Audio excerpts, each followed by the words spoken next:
You are listening to KLRN Radio, where liberty and reason still reign. All writers are prone to becoming so attached to our characters and stories that we struggle to see why a passage may not be working. It takes another set of eyes to help us nurture our writing to full maturity. At Black Wolf Editorial Services, we strive to enable writers to develop and grow, shaping stories into masterpieces that can stand the test of time. Editing services are provided for all genres and all age categories. Services range from critiques of the short story through to line edits of the full-length novel and copy editing for those preparing for publication. We also offer assistance on generating a writer's bio for your websites, as well as help with those book blurbs and promotional material. We won't abandon you to the masses. We want to celebrate with you in your successes. Black Wolf Editorial Services, nurturing your writing into maturity. For a full list of services and prices, visit us at blackwolfeditorial.com. Individuals and businesses with tax problems, listen carefully. Do you feel like you're losing control over your finances? If you owe over $10,000 in back taxes or have unfiled tax returns, we can help you take back control. The IRS is the largest and most aggressive collection agency in the world, and they can seize your bank account, garnish your paycheck, close your business, and file criminal charges. Take control of your tax problems now by calling the experts at Tax Mediation Services and take advantage of the Fresh Start program and new laws that may allow us to negotiate a settlement for the lowest amount possible. Our team of tax attorneys and enrolled agents can stop collections and get you protected so you can take control of your financial future. Tax Mediation Services is accredited by the Better Business Bureau. Call now for a free case review and a price protection guaranteed quote. Call Tax Mediation Services now at 800-610-9050. That's 800-610-9050. 800-610-9050. KLRN Radio has advertising rates available. We have rates to fit almost any budget. Contact us at advertising@klrnradio.com.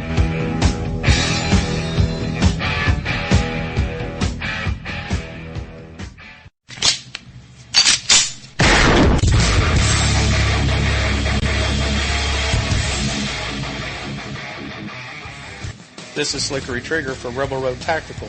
With proper care and feeding, your pistol will be ready when you need it, there to save your life. Shouldn't your gear be that good? Whether you need a holster for comfortable everyday carry or a tough-as-nails holster for your next training course, Rebel Road Tactical has what you need. Check us out on the web at rebelroadtactical.com.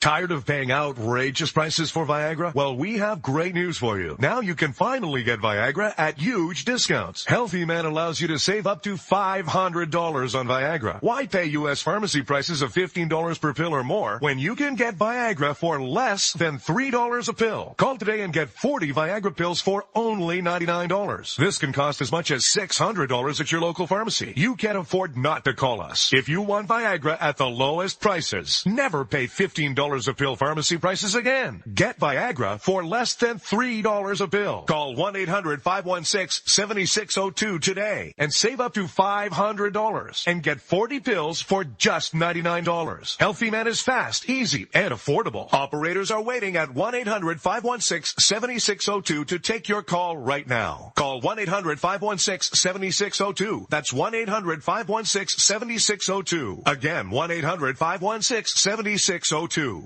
The following message contains a special offer for listeners of this station. Are you a man over 40? Are you constantly looking for the nearest bathroom? Do you wake up multiple times a night to use the bathroom? Right now, Perfect Prostate is sending out free bottles of their groundbreaking new formula to listeners of this station. Perfect Prostate formula was developed by medical doctor Mitchell Fleischer, and its ingredients have been clinically studied to reduce your frequent nighttime bathroom visits and promote healthy urine flow. Right now, preferred customers get their first bottle of Perfect Prostate absolutely free. There's nothing to lose. Perfect Prostate is guaranteed to reduce that constant urge to use the bathroom, especially at night, and promote healthy urine flow. Don't wait. Call now for your free bottle. Just pay shipping and processing. Dial 1-800-675-0251. That's 1-800-675-0251. Supplies are limited. One free bottle per household. Call now. Dial 1-800-675-0251. That's 1-800-675-0251. Hey folks, I want to introduce you to a friend of mine, Dr. Richard Harden. We are on the same mission, which is waking up America.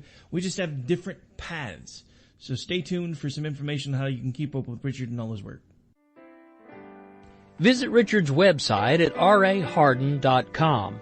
That's the World Wide Web at rahardin.com. At his website, you can see a summary of the 6 books he has written, where purchases may be made. He also has a link to 18 videos on YouTube and several blogs about Christian beliefs. If you prefer, visit Amazon.com/Kindle and type in Richard Harden to see and purchase his books. Every day, the men and women of the United States Marine Corps stand ready to defend the American way of life. The few, the proud, the Marines.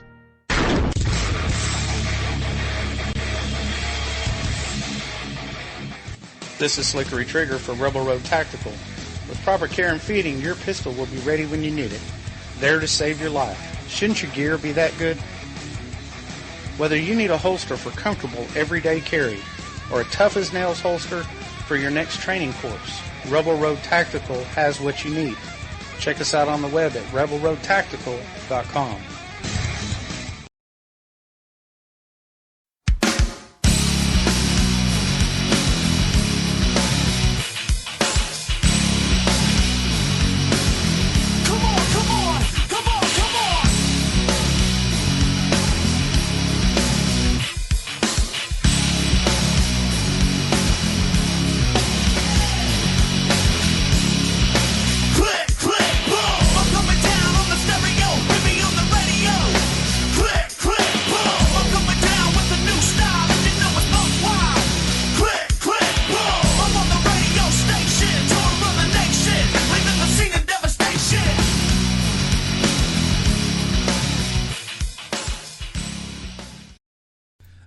Folks, well, it's Friday evening. That means, well, actually, it's Friday night. Who we kidding? Evening. It's like almost midnight here on, well, it's, what, about 10 o'clock Central, so a little bit after 11 on the East Coast, about 8 o'clock on the West Coast, so let's face it, it ain't evening no more. But happy Friday, folks. So show of hands for those of you hanging out in the chat room. Who has a drink in their hands right now? Come on, don't be shy. You know you got one. Come on, what you got? All right, so anyway, this is Robinson and Wright. I'm one half of the crew, Mr. Vic Robinson, joined by Mr. Dan Wright, and we do the show every Friday night from 10 to midnight Central. And good evening, Mr. Dan. How are you? I'm good. I'm hanging in there. How are you doing? I am doing great. So little birdie tells me we have a guest that should be calling in just a little bit. Why don't you give some folks some background on her, since you know her a little bit better than I do? Okay, yeah, her name is Susan Wright, and she is a front page writer for Red State. I've interviewed her before. She's great. She's from here where I am, North Carolina, and she wrote a little article about the hypocrisy of Sean Hannity at the beginning of the week. They got an incredible amount of heat, especially from Sean Hannity. He was not very happy about it. So I reached out to her and asked her if she'd like to come on the show, and she was all for it. Yeah, she handled things well too. She wrote this article, and it was out for a good solid day, almost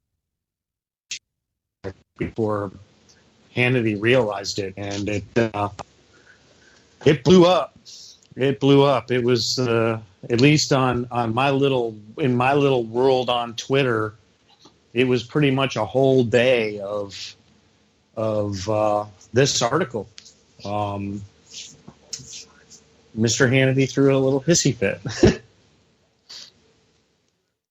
So I think this should be an interesting interview. I mean, what I really want to know, she just handled herself so well, and I'm really looking forward to talking to her about that. Besides the fact that I felt the article was very accurate. I mean, she used she used Hannity's own tweets. You know, she used what he said and what he did in the article to prove what she was saying, and Hannity was calling her a slanderer and everything else. And she was like, I used your own words. How am I slandering you? Gee, sounds like somebody else I know. I wonder if Sean Hannity has a sock account. I'm sure he does. Well, no, I mean, you know who I'm talking about. I can't think of the tweet. I know exactly who you're talking about. But yeah, that's what I kept getting thrown at me all last week. I won't take slander from anyone. How is it slander when I'm using your own words against you? All right, so my hamsters are not cooperating with me, and I have folks asking me for Susan's Twitter handle, and I'm sure you probably know what it is off the top of your head. I actually don't. I was trying to look it up, but it won't load. Yes, I have it. It's Sweetie Walker. SWEETIE Walker. And that would explain why I always kept wanting to say that I thought her name was Susan Walker. Because for like the whole first day that I knew she was coming on, I kept telling everybody, "Oh my God, Susan Walker's coming." They're like, "Who?" I'm like, hang on, let me go look. Is it some sort of weird coincidence that you guys have the same last name? I'm just asking for a friend. It's just a coincidence, and I mean, I'll tell you, on the old show I did, I interviewed her, and it was supposed to be originally like a 15-minute interview, and literally my old co-host ended up just bowing out, and Susan and I did pretty much the whole hour. She's great. Nice. So we are getting feedback from the chat room. Remember when I asked at the beginning of the show who all had drinks? So far we have one person saying they're drinking wine, another one drinking a screwdriver. So I knew they wouldn't let me down as I sip on my Crown and Coke. Hey, it's Friday. Who's not going to have a drink in your hand on a Friday night? Gin and tonic here. See, I knew you guys wouldn't let me down. All right, so I mean, lots of things going on in the news, but I think we're going to try to save a lot of that for later because, I mean, at this point, we've got a guest that should be calling in any time now, but I just kind of, the whole thing, the whole news cycle's gone nuts. I mean, we have, the Chinese have hijacked an unmanned vessel that, and of course, everybody's blaming Trump, which makes absolutely no sense to me because Trump's not the POTUS right now. We have the Russians that may or may not have been involved in our election cycle, and yet Trump is also being blamed for that, and our guest is calling in, so let me get her on the line. Oh.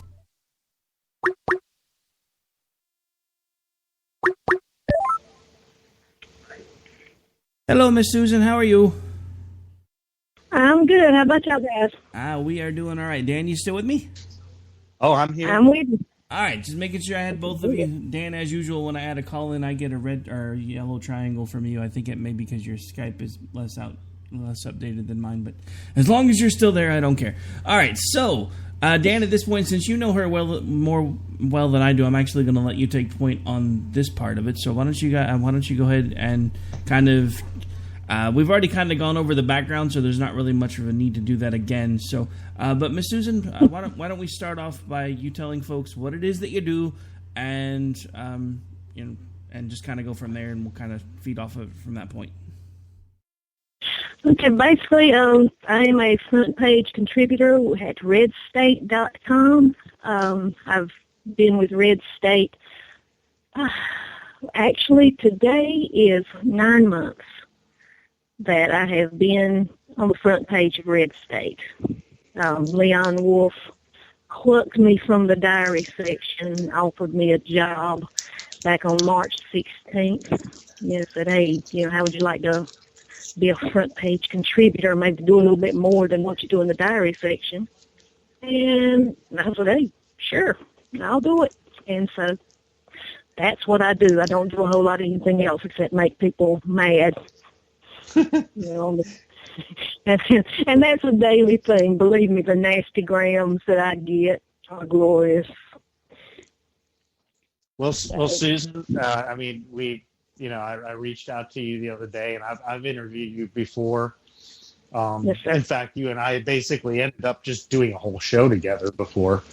But the other day, and it took about a day for him to notice, but you posted an article about Mr. Hannity, and and it really blew up. I personally spent pretty much a whole day on social media. I wouldn't say dealing with it, but being involved in it, because it absolutely blew my mind when Hannity basically called you a slanderer for using his own words against him. Yeah, all I did was okay. We'll just say this: it started with a story that someone that goes by the handle of Super Mexican. He writes for the Wright Scoop. I basically took what he wrote, and I'm like, that's interesting. And of course, Super Mexican, he is hilarious. I love his stuff. He is the one that first brought it to attention, but then I put my special little spin on it. Used tweets that Sean Hannity had put out, and apparently he was having a little back and forth with another personality by the name of John Ziegler, and he ended up using the tweet of somebody by the name of Pantzilla 77 or something like that. And this guy, obviously, if you took 5 minutes, just sort of, not even that long, 1 minute, going over his profile, you'd see that this was not exactly the kind of guy that decent people want to be rubbing elbows with or associating with by agreeing with anything that they tweet out. This particular person at the time, he had said something about Ziegler using that word that the alt-right, who we're being told doesn't exist, but we know they do, conservative. And Sean Hannity was, need I say more, and retweeted this thing. And, like, he knows what that word means.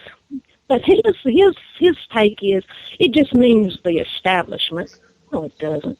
No, it doesn't. And I even made an allowance within the body of the piece I did that he may be that dumb. Sean Hannity may be that dumb that he has missed what everybody else knows about that word. I thought I was being very fair under the circumstances. And he just had a little prima donna fit.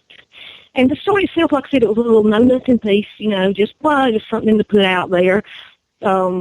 Saturday afternoon, and it was Monday, actually, when he just lost his mind. And I kid you not, I was getting, this is really fair, I'd say 100 hits every 5 minutes in my notifications on Twitter with the angry little Trump trolls that, are spurred on by this, about 100 every 5 minutes. I mean, I at one point I was trying to answer all of them. I really was. And then it gets to the point like, you can't answer all of them. So my everything was just going crazy all day and hot of the next day as well. Oh yeah, I reached out to you. We DM'd back and forth, and I said it to you. I said, "Are you having fun?" And you were like, basically, it great attention. And even back to what Hannity said is, all I did was retweet the guy. He didn't just retweet the guy; he quote tweeted him. He had to really read the tweet and he had to actually contemplate what the tweet was saying and add his own little bit to it. It wasn't just a I saw it and I retweeted it. No, it wasn't that.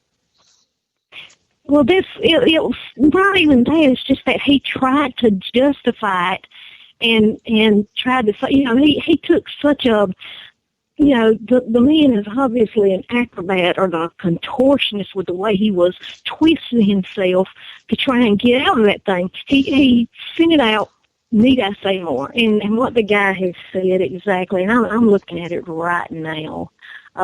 What the guy said was that he was, let's see, it's just, got the guy's name, Ziegler. It's just another conservative. And it was actually a picture of Glenn Beck doing that thing he did with Cheetos on his face or something. I'm not really sure what the deal is with that. Yeah, that's what it was. But he sent out, and he's like, need I say more? Yeah, I think maybe you do need to say more. I think maybe you do need to say more. So where are you right now? You're sending out that word. Everybody knows what that word means. Everybody knows. Stephen Bannon, Breitbart's ex-CEO, and now he's like Trump's main man, and an awful human being. I think it was Ben Shapiro that called him the worst human being you ever known or something like that. It might have been somebody else. I don't know. But he said that Breitbart was now for the alt-right. So if Stephen Bannon is saying Breitbart's for the alt-right, and this was his quote that they are for the alt-right, but Kennedy is saying, well, I just thought it meant establishment. But wait a minute. I thought the whole Trump crew was against the establishment. So nothing he's saying is making sense. Nothing he's saying is making sense. So yeah, that was it. He was caught. He knows what he did. He knows why he did it. He knows what it come across as. I don't believe he's that dumb that he doesn't know what everybody else has known for the past year that this has been going on since that word has caught fire. I don't believe that he is that over the past year has been that sheltered, because he does keep the presence on social media.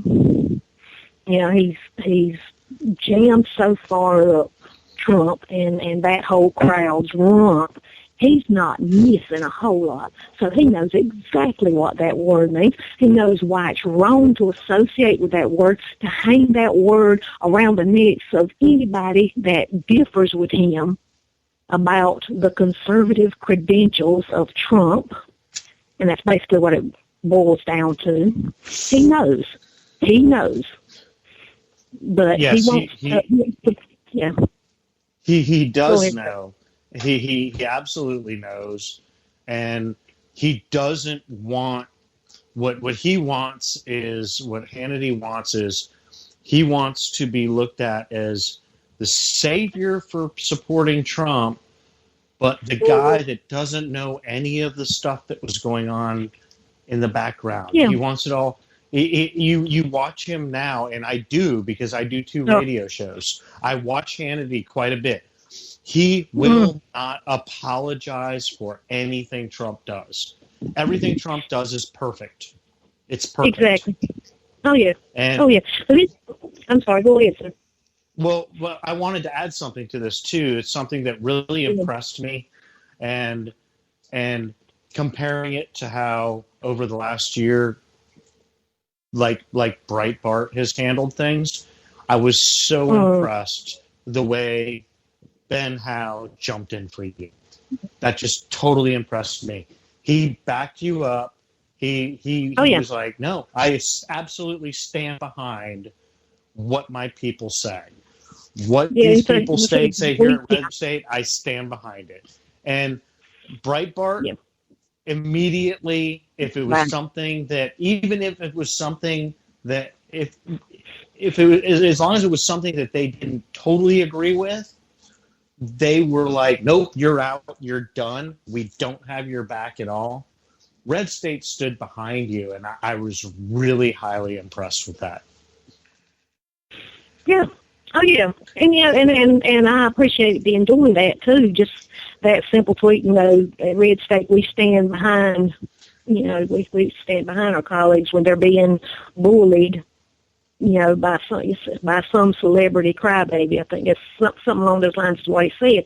And that's great when you consider how Breitbart handled the whole thing with Corey Lewandowski, grabbing one of their employees by her arm, and it happened, whether, anything come out of it as far as court or anything. I think they ended up dropping the case or whatever. It did happen.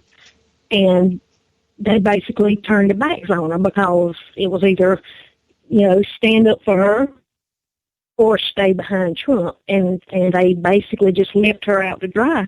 And they lost a lot of talent because of that. A lot of the people that were working for Breitbart just walked off because they couldn't stand it.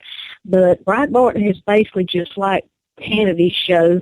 I say pretty much all of Fox News, but, more so Hannity's show. It was basically PR for Trump and has been from the beginning. So, yeah, they're not going to turn on their, who's, I guess they're all vying for some kind of spot at work for Steve Bannon. A handful of Fox's people have gone over to work for Trump as well. But, yeah, I did appreciate that Ben spoke up like he did, But one thing I want to point out, I got so many egg people to come out of the woodwork. I've never seen so many egg people, like with 5 to 15 followers, no pictures, nothing to speak of, just eggs. And the thing about that story that's floating around about the bots that worked for Trump all through the election season, how there were so many bots on social media. And I'm like, yeah, I said I'd have to assume that's where all these eggs are coming from, with 5 followers or 15 followers at most, because I was getting a lot of eggs. Absolutely. Yeah. And Rick will attest this too. I mean, we've dealt with it for a year and a half. I mean, I'd put something out and all of a sudden I'm getting responses from just, and I say eggs, some of them would have a real Avi, but it would be, all these responses would be from accounts with 2, 3, 4, 5 followers. They're all either brand new accounts or accounts that are 6 years old and until that day or the day before hadn't tweeted anything in 6 years. That's yeah. They're all sold accounts. It's all sold accounts, and it's annoying is what it is, because you get mad, but at the same time, nobody's really seeing it because they don't have any followers. And it's hard to learn. It's hard to learn to just ignore it. You just ignore those. The ones, if account's hitting you that has a big follower account or a big amount of followers, and you've got a good response, respond. But if it's a social media account with no followers, just ignore it. Nobody's going to see it anyway. Yeah, and it got to the point, I couldn't find all the eggs, and I would look every now and again. I would point out, okay, egg person with an odd name, usually a bunch of numbers behind it and 5 followers. Thanks for checking in. Yeah, and you handled it. That was the other thing. You handled it really well. I mean, I was in a good position that day with the work I had going on, where I was basically I'm watching things to make sure things don't go wrong. So I was able to pay attention to social media. And when I saw that all blow up, I was able to sit there and pay attention to it. And you did a fantastic job. You sounded professional every time you responded to somebody. And then again, there was, Ben was incredible. He had some tweets. I don't remember the headline he put out, that he sent to Hannity. He sent Hannity a headline, but it had Putin in it, and it had me absolutely rolling. And even Caleb came out in your defense, too. I mean, just to see everybody just come out and defend you and to see your professionalism and defend what you wrote, and I was defending what you wrote and many other people were, it was great. I love to see it. And you know, I'm in the same position that you are. I mean, I didn't support Trump. I didn't want Trump. He's going to be our president, whatever. Yeah. I'm going to hold his feet to the fire, and I'm going to hold everybody that supported him's feet to the I'm going to hope he does well. Maybe he does, maybe he doesn't. But we're in the enviable position of being able to sit back and go, we're not the left, and we're not the Trump right. And we didn't support the Trump right. So you all have at it, and we're going to sit back and we're going to watch it happen. That's what I'm kind of... Sean Hannity, you own it. You own it. If he messes up, they own it. Yeah, so we're in that position. You know, it's a win-win for us, actually, because if Trump does well, and honestly, in my heart of hearts, I want him to prove me wrong. I want to be knocked off my seat by like, wow, he actually, is doing a great job. And some of his picks, that's a good pick here, good pick there. So hopefully he gets enough good picks to buffer himself and make sure the next 4 years at least we don't totally disintegrate. That's the hope. And if that happens, good. I live in this country too, so I will benefit along with everybody else if he does a good job. And I have done it already. As much as I loathe the man, I have done it. If he does something that's worthy of saying, okay, here's a little pat on the back, good boy, I've done that. I've written pieces like that. It's just that they're few and far between because, I have a really, really hard time with them, but I do it.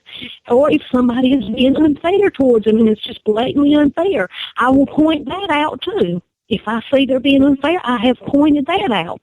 However, I don't feel the need to just go along to get along.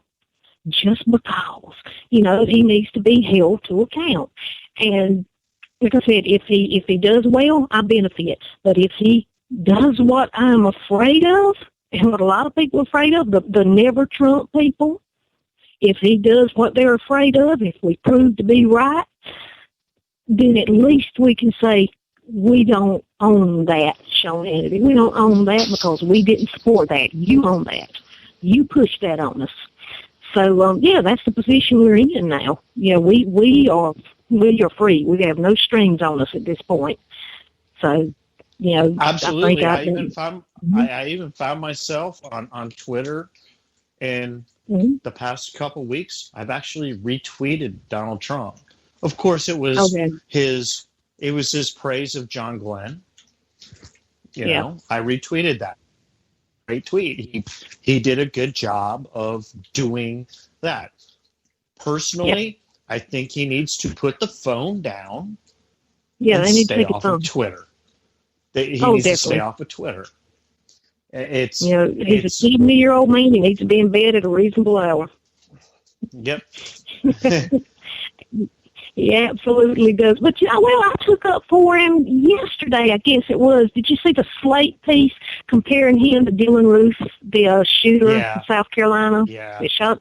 That was ridiculous. Terrible piece. That was ridiculous, and I pointed that out. I forget who did the piece. It might have been Caleb that actually did a piece about it, and I retweeted that. I pointed it out.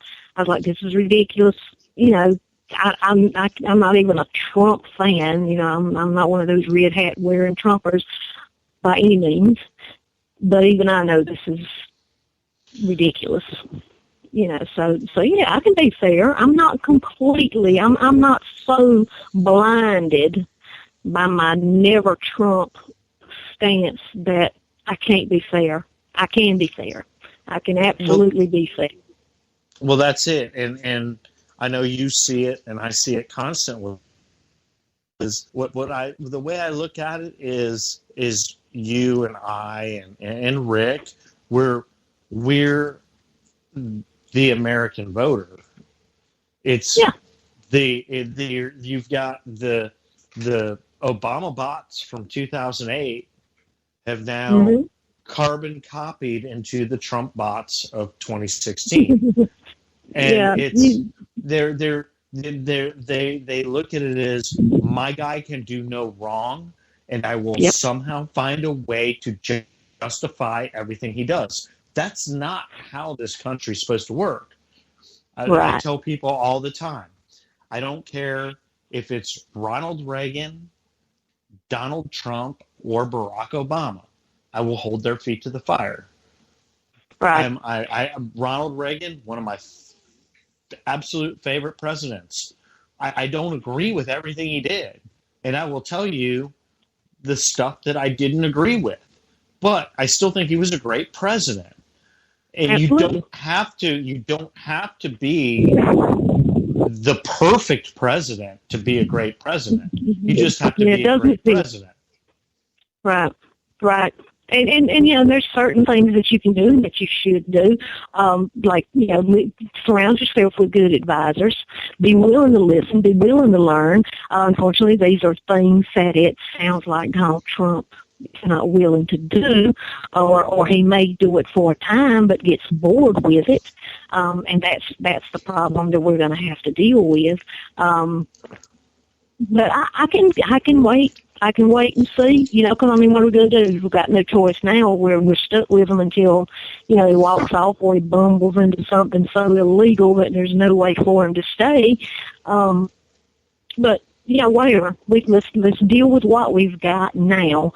But dealing with it by no means requires that we bend our principles, that we accept everything just full-throated acceptance without questioning. Because if you put a politician, a mere man, on a pedestal and you expect that you're going to get 100% perfection, you're going to get disappointed every time.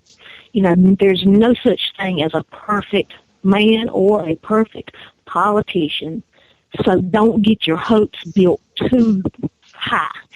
Because you're going to get disappointed. I've been disappointed by, my personal, heroes.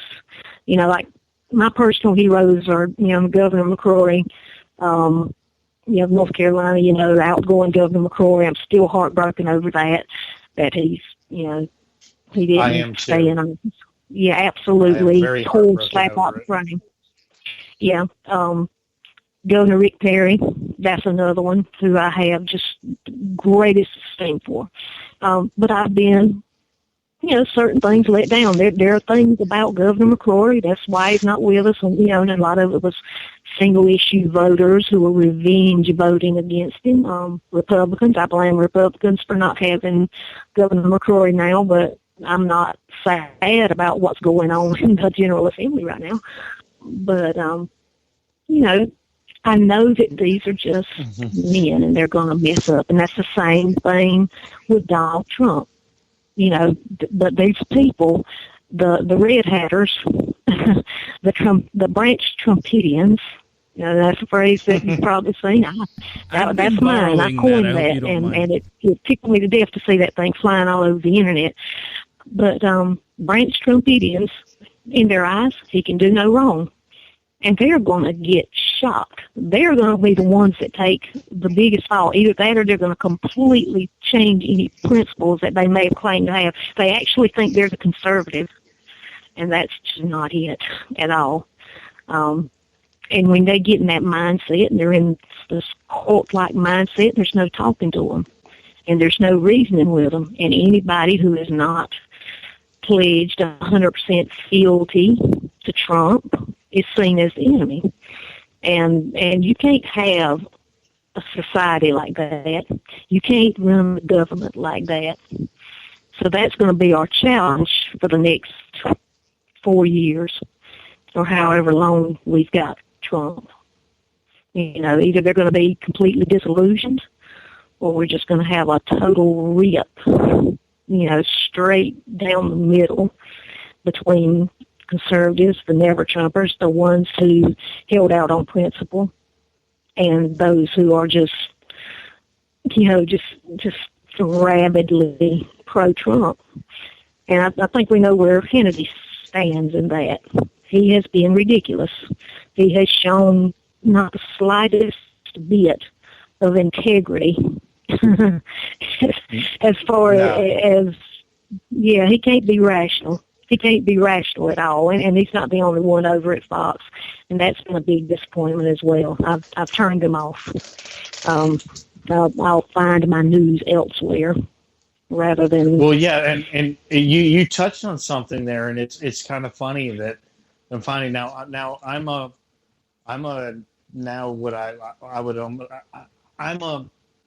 leave it on my bio because it ticks people off. I'm a classical liberal, which is pretty much as right gets. But what I'm finding more and more is you do have these extremes. You have the Obama, I call them Obama bots. You can call them whatever you want, but you got the Obama bots way over here. You have the Trumpkins way over here.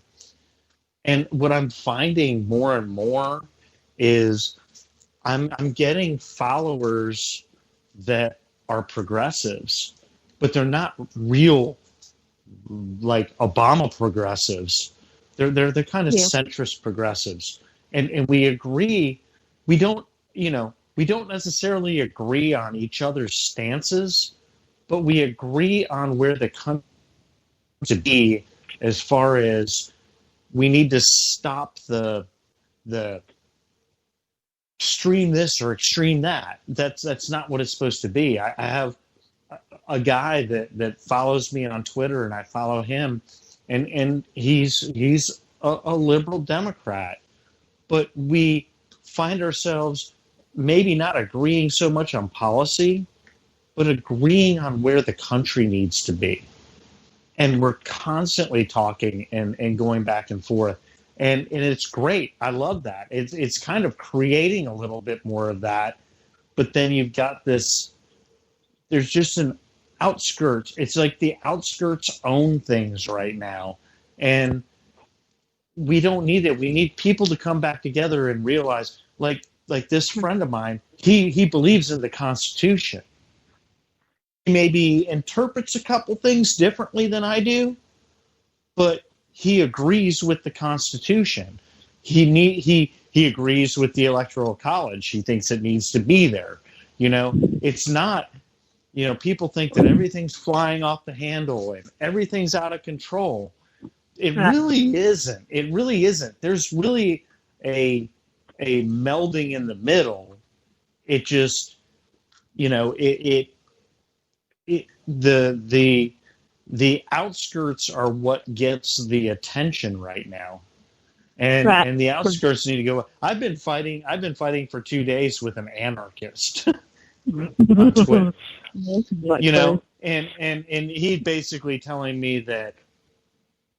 that all cops need to go away because all they are is a revenue generator. We need cops, and we don't need speed limits, and we don't need laws. Yeah, that's outskirts. I told him, I said I was an anarchist, and then I turned 18 and became an adult. Yeah. Well, and that's what, that's one of the glories of the internet, the interwebs. You get, has made the world a lot smaller, and you will get more contact with these fringe groups than what you would have just a day-to-day, unless you're living in some, big metropolis or something somewhere. You don't often get I know where I stay at, very rural, very backwoods. I don't get a whole lot of action around here. I'm not daily exposed, at least on a face-to-face level, with some of these fringe groups from whatever camp they're out of.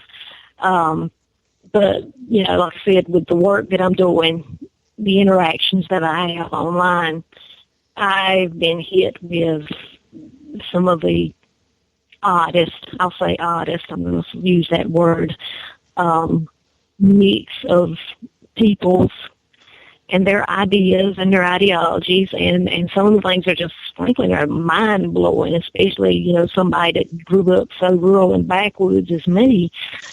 Still haven't lost that. I've seen quite a bit at this point, but still haven't lost that point where I can just see some people and what they believe and not be just flabbergasted by it. And I'm glad, I'm glad that I can still be shocked by these things. You know, I'm not lost yet, but I can still be shocked by these things. But you know, these are the people that you deal with. The Trump clan, the Trump train crew. That's just another addition to what is already a mixed bag of nuts out there. You know, you're liable to get anything, but, you know, hated it from Obama, love it from Trump. I think that's going to be something we hear more of in the next couple of years. Hated it from Obama, loved it from Trump, because there's really not a whole lot of difference between the attitudes of that, you know, the Trump thing there with their little icon, their little idol. Some of the Photoshops that are out there are just unbelievable right now. Oh, I saw one today that I was just stunned. I just said, why does this thing look like a soap opera ad? I don't even think I retweeted it, you know, because I was just so stunned. I think I did share it with some of the folks at Red State, and I'm like, you know, please look at this thing. But it's something I could have been all day without. I don't want, I'm going to say this right now, I do not want to see this gilded, big letters, Trump, stuck outside the White House at any point in time over the next 4 years, because that's the one I'm seeing a lot of. They're just going to stick that Trump Tower logo outside the White House, you know, this gaudy gold lettering, and it's Trump with his daughter up at the the foreground, and in the background, his wife. Okay, I'm not understanding that. The whole thing looked like an ad for a soap opera, with the White House in the background with the big Trump sign on the front of it. Yeah, it's just a strange place. I've come to that conclusion. It really is just a strange place. But I mean, to Trump fans, that's not ridiculous. I'm looking at it totally just.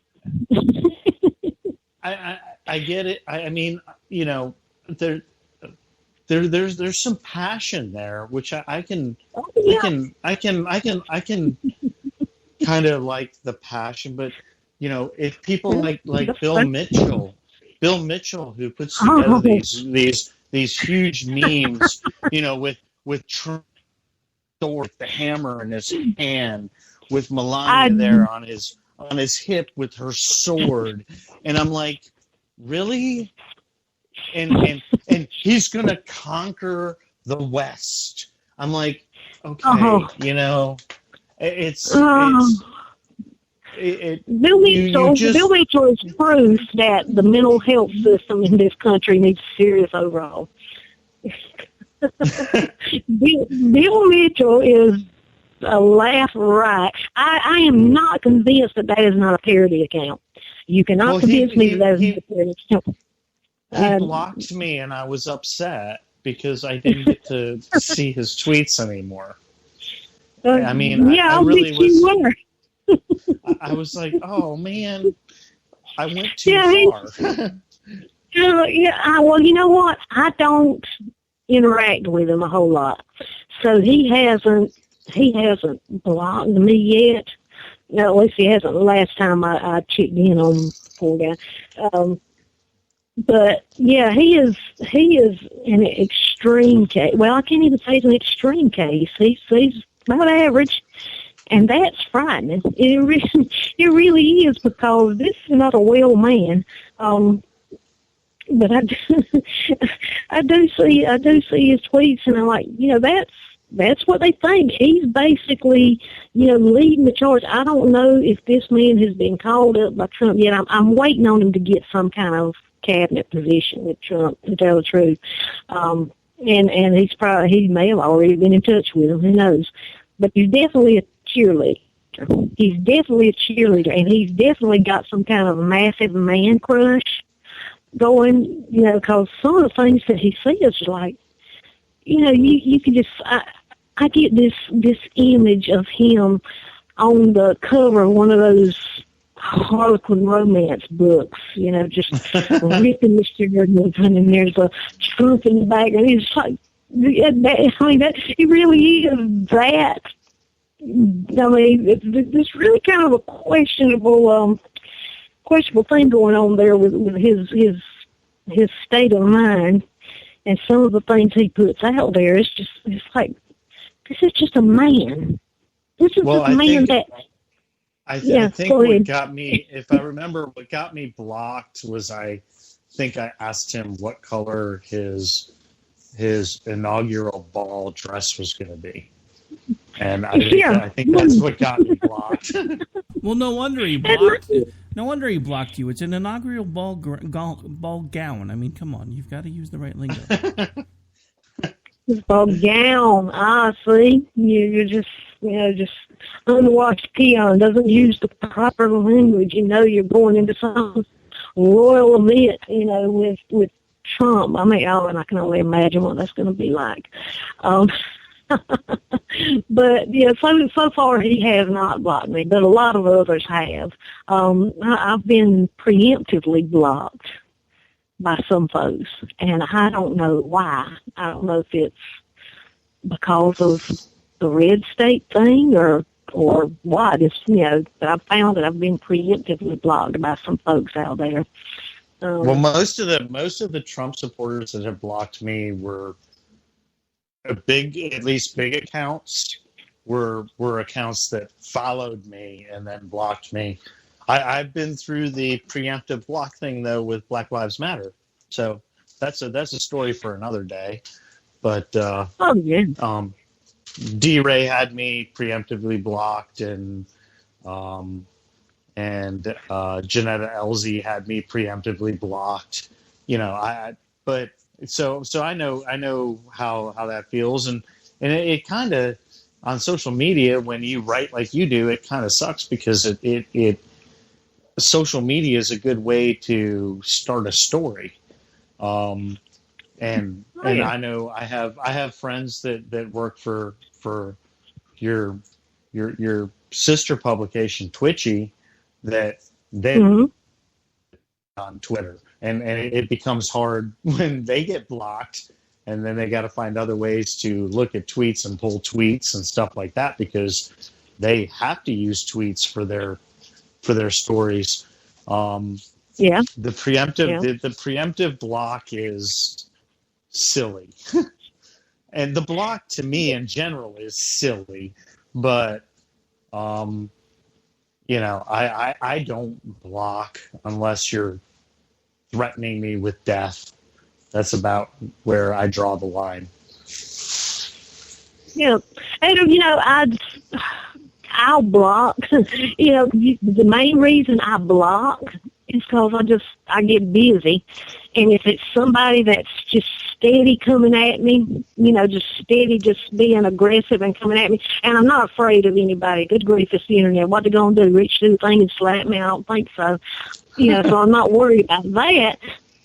But sometimes if I'm busy, if I'm trying to work, and it's like my phone goes off, I've got my phone set to let me know when I've got a notification, and it whistles at me. And if my phone is just steady whistling and I'm trying to work, sometimes I'll just go ahead and deal with this person. I'm not going to, entertain this any further.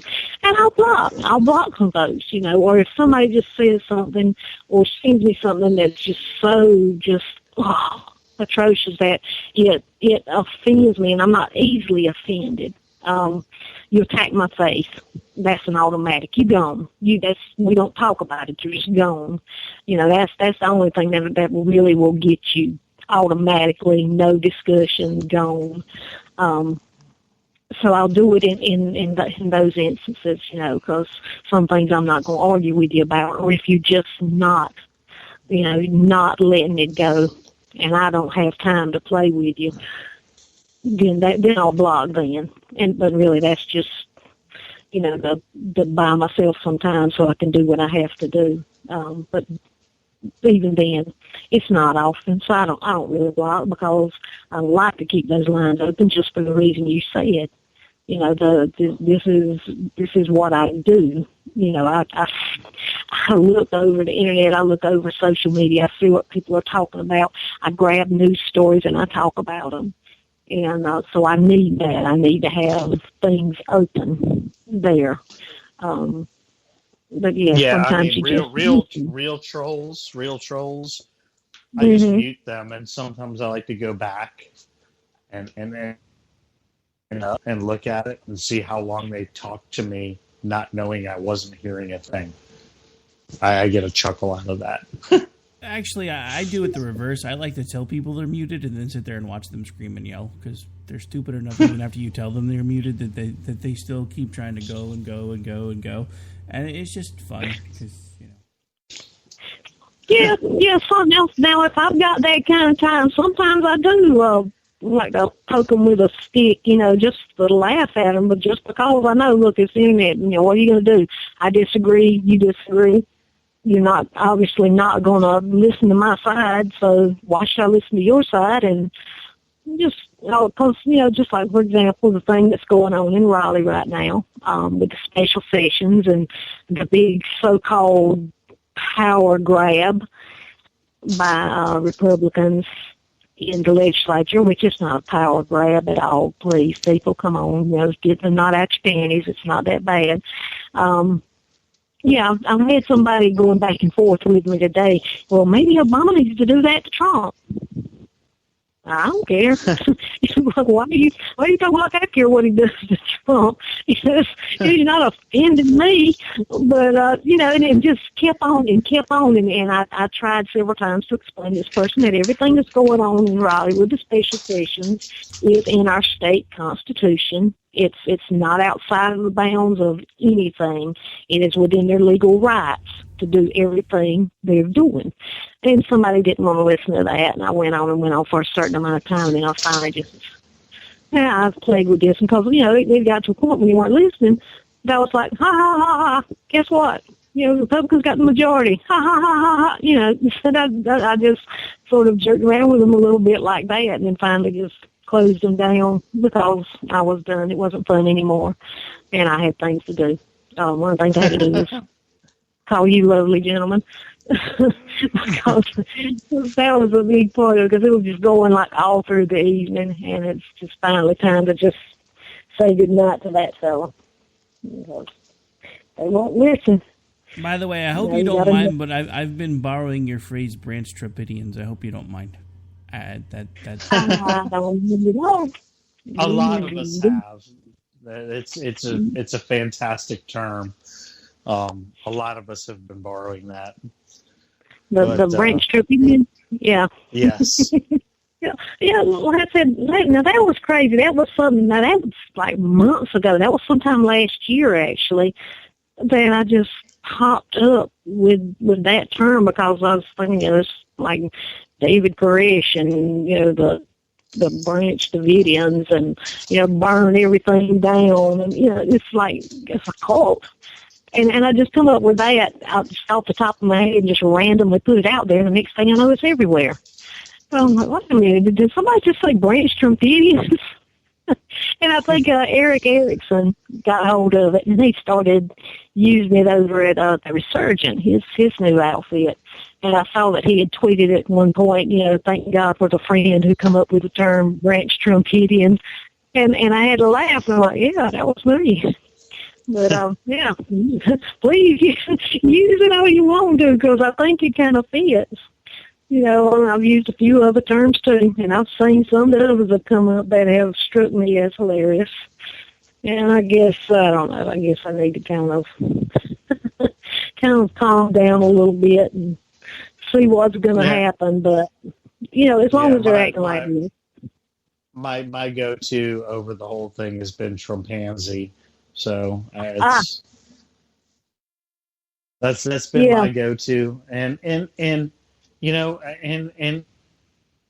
have, now that the election's over, I was really afraid that I really had lost a lot of friends, and I lost some, but I've had some come back, and they appreciate. I've had people come back that are just, they were diehard Trump supporters. We lost contact, and they've come back and they've said, hey, you're right. We need to hold his feet to the fire. There are plenty of them that are like that. They're like, okay, yeah, we got him in. Now we need to make him do what he's going to do. And those, I respect that. And they do. They hold his feet to the fire. They'll sit there and they'll say, hey, you're not doing what you said you were going to do. And then, there's some that have come back that I'm still giving crap to because they called me a traitor and said they were going to take up arms against me if he didn't win and everything else. And I'm like, you know what? No, apologize. You go ahead and apologize, and then you're back in my good graces. But until you apologize, I really don't care, because I don't want to listen to you complain about it now. I'm not going to listen to it. I don't want to hear it. It's not. That's not the way it works. If you want to come back and say, hey, cool, the election's over, sorry for what I said to you, fine. Yeah. Good. But if you're just going to come back and put out there, oh, well, look what he's doing.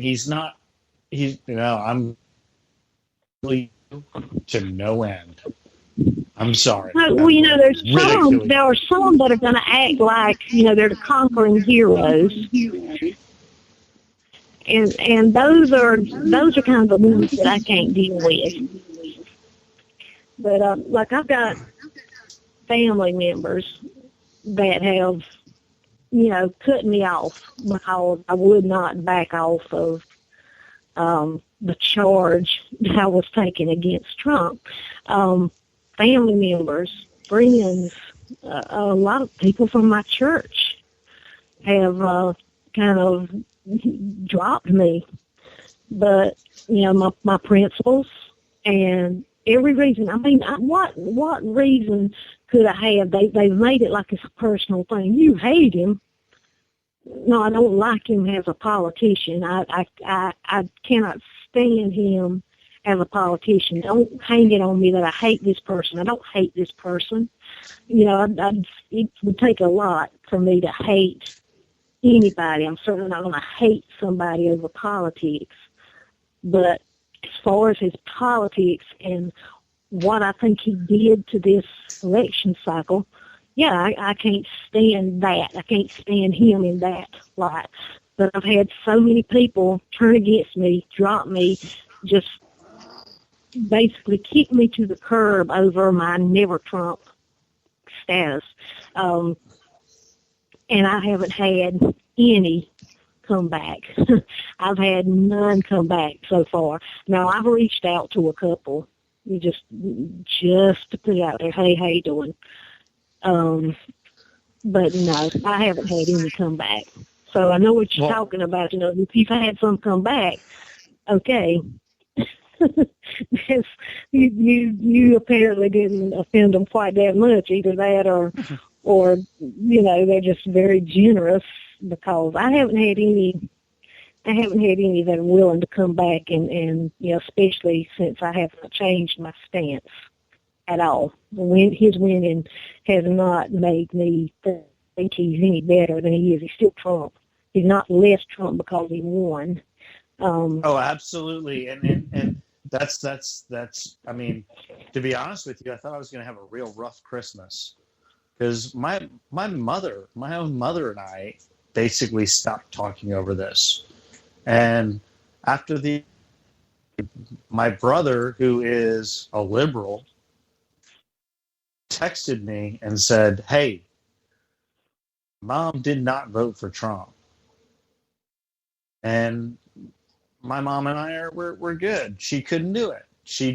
After getting mad at me for saying I wouldn't vote for Trump, she couldn't do it. She went in Virginia, and she walked in there and she wrote in Marco Rubio because she couldn't do it.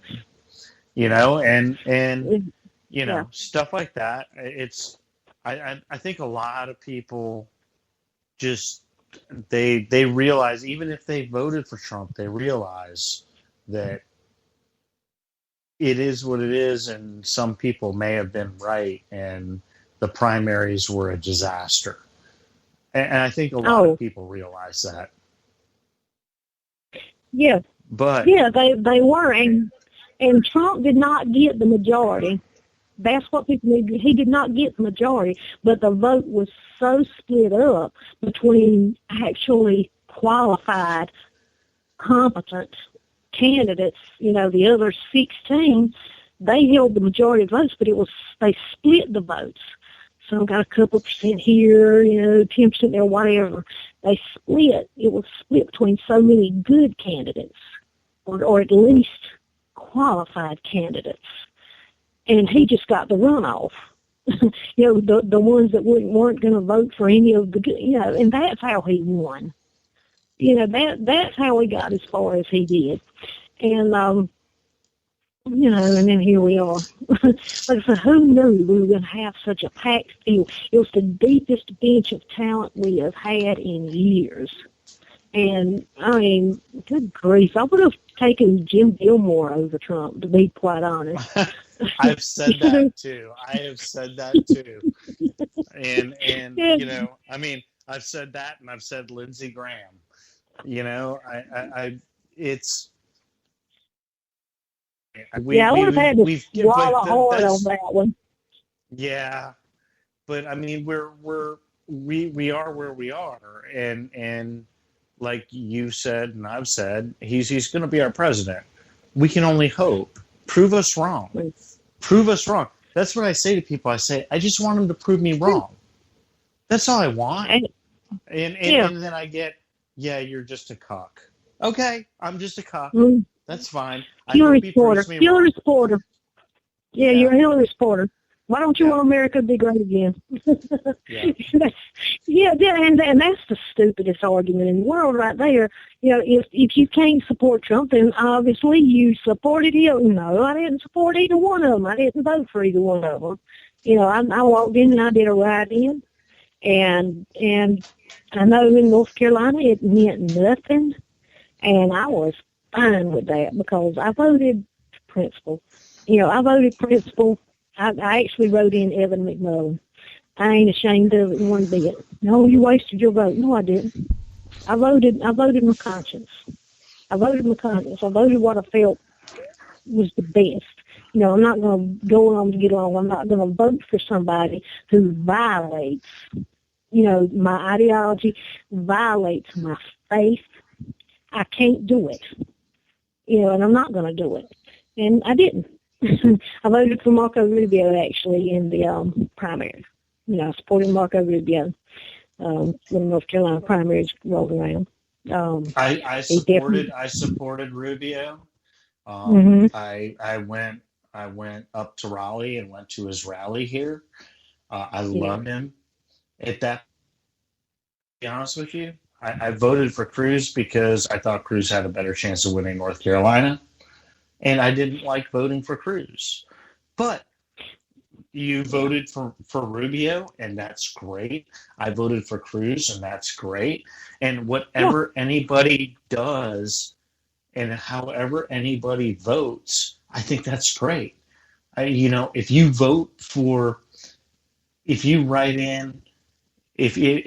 wrote in Bernie Sanders, great. If that's who you felt was your guy, great. Yeah. You voted, and you voted the way you felt you should vote. And that's what I try to tell people. If you voted for Trump, great. If that's the way you felt the country needed to, the way the country needed to go, great. You voted for Trump. If you voted for Bernie because that was your principles, great. I'm glad you voted. If you voted for Jill Stein, great. I'm glad you voted. And people don't get that. People look at me like, what? You're glad I did? Yeah, no, I'm glad you did because you voted. You voted the way you felt you needed to vote. The way people need to think in this country. You vote the way you feel you need to vote. And you need to vote. That's the only way this country runs is by the majority picking the president. The majority didn't, but the majority did. That's a whole nother story. Maybe Hillary got the popular vote, but 31 of 20 states said no. And that's the way it works. If you don't want it to work that way, then get out and vote. All these people that didn't vote or wrote in, freaking whoever wrote in Harambe, you know what? Yeah. You wasted your vote, and I don't want to hear you complain about it because you didn't vote for an actual person that was actually on the ballot and could have been president. You voted for, Kim Kardashian, so. Yeah, the clown votes, yeah. Right. But, don't complain. Here's Don't complain that Trump. Don't complain that Trump is going to be your president if you vote for him. But here's the thing that really we need to get away from. People saying, "Well, you helped." If you didn't vote for Trump, you helped Hillary, or if you didn't vote for Hillary, you helped Trump. What? No, I helped who I voted for. That's it. I helped who got my vote. That's who I helped. I didn't help anybody else. My one vote for who I voted for, that's who I helped because I gave that person. I'm not responsible for anything else that's going on. I'm not responsible for any of the other candidates, whether they think or swing. It is their job to earn those votes. They didn't earn mine.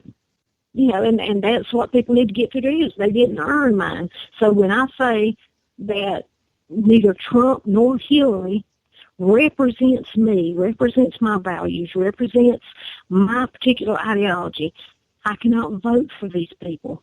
Don't tell me that I helped so-and-so or that I wasted my vote. My vote was not wasted. I voted for who earned my vote. They did not earn my vote. Like I said, I'll deal with the consequences. I'll deal with the fact that he's the president.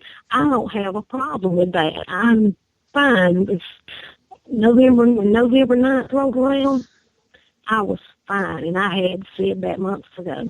I'll be fine. Whatever happens on November 8th, November 9th, I'm going to wake up and be fine. The only thing I was fine with was losing McCrory. Now, that thing tore me out the frame.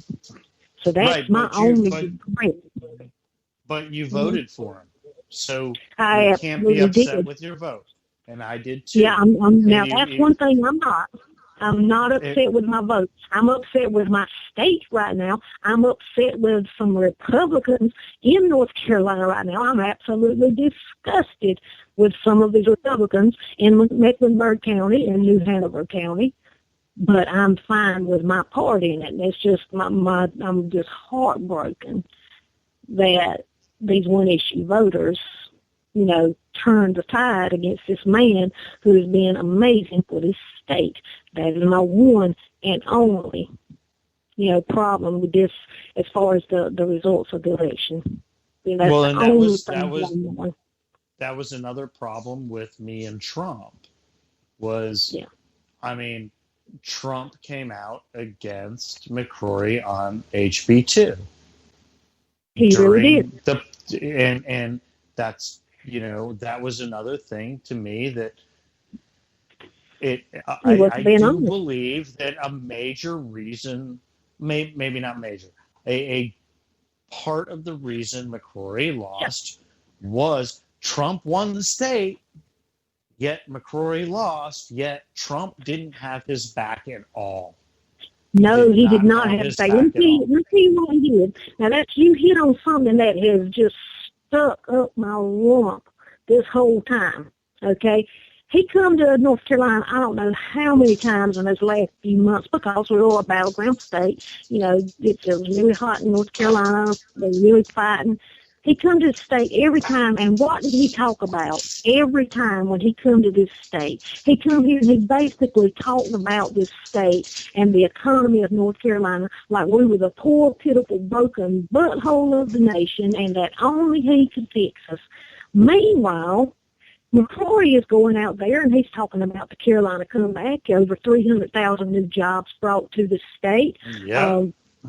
Redid the whole tax, restructured the whole tax, they slashed taxes across the board, you know, the business taxes, the personal taxes, slashed the taxes, teachers pay, just rolling. He was, I think, the Cato Institute, you know, give him an A rating. He was the number 2. They named him their number 2, governor as far as the tax policy that he put in place. He totally instituted. He did everything he did. I think WRAL, I believe it was, that sent out a fact check or what they call a promise keeper, promise tracker, from every promise he made before he come into office in 2013. They were going to track and see how well he kept his promises. But man has kept over 80% of his promises to this state. And what was left find that in any other state. Find that in any other state. Absolutely. I would say the best governor in the nation right now, and he was rejected by people mainly as Republicans in Mecklenburg and New Hanover County. But when Trump come here, he did not talk about how well McCrory had been for the state, what he had brought us out of, canceled almost a $3 billion debt to the feds, built up I think like a $500 million surplus, almost $2 billion rainy day fund. We rolling under McCrory.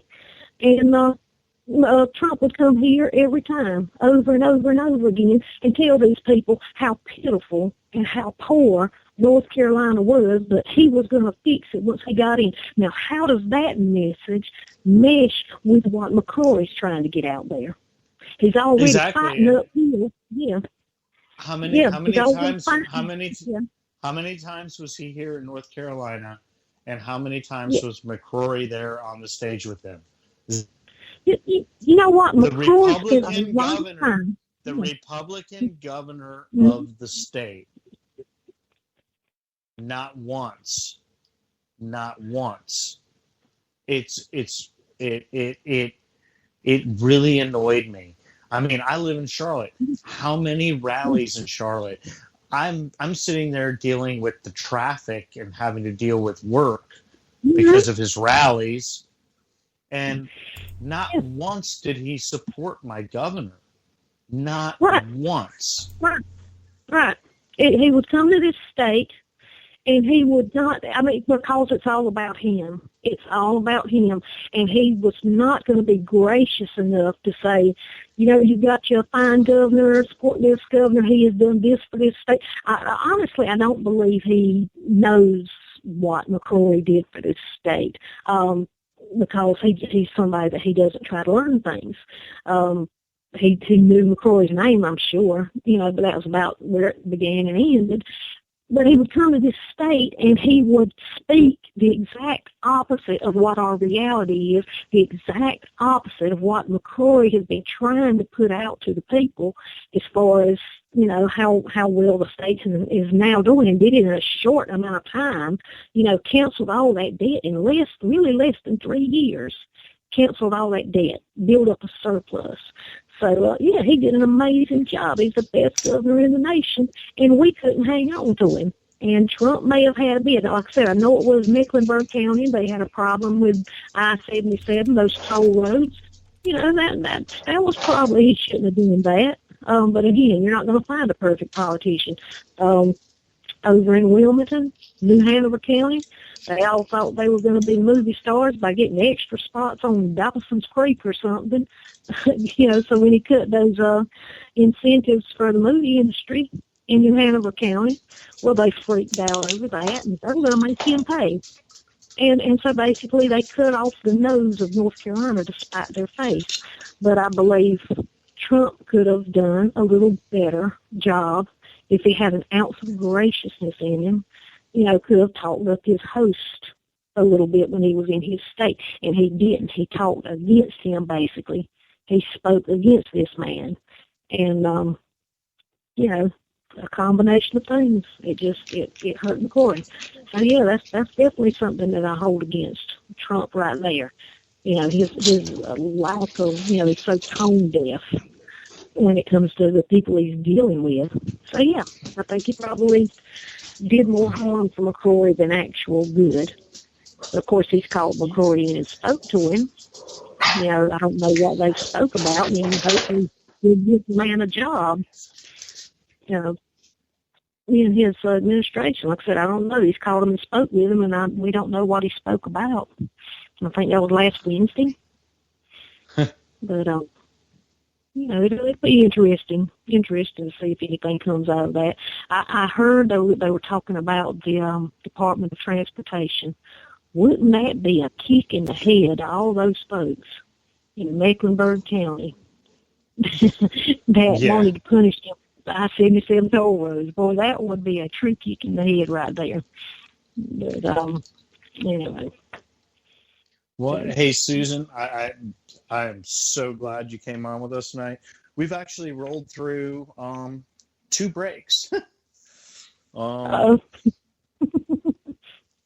But no, it's been great, and it harkens back to the first time I interviewed you, where you and I basically just took over the show. But it's been awesome having you on tonight, and I would love to have you on again. It would be fantastic. Well, you know how to get up, baby. I do. You know how to get up, baby. Yes, ma'am. If you could let everybody know out there where they can find you, social media, Red State, everything else, just go ahead and let everybody know where they can find you. All right. Well, you can find me at redstate.com. That's one word, www.redstate.com. Or you can find me at Sweetie Walker on Twitter. Excellent. Yes, yeah, we got to go pay some bills. Go pay your bills. But fantastic having you on. I'm glad that I reached out to you because like I said, I interviewed you before. We had a great time, and I loved your piece on Hannity. I absolutely loved it, and you did a fantastic job of handling yourself with that. But again, we'll definitely have you on again. I pay attention to what you write, and when something really piques my interest, I will definitely reach out to you and have you on. All right, so well, I appreciate that. All right, folks, you are listening to Robinson and Wright right here on KLRNradio.com. As Dan said, we blew through 2 breaks, so we got to pay some bills. We'll be right back here in just a couple minutes.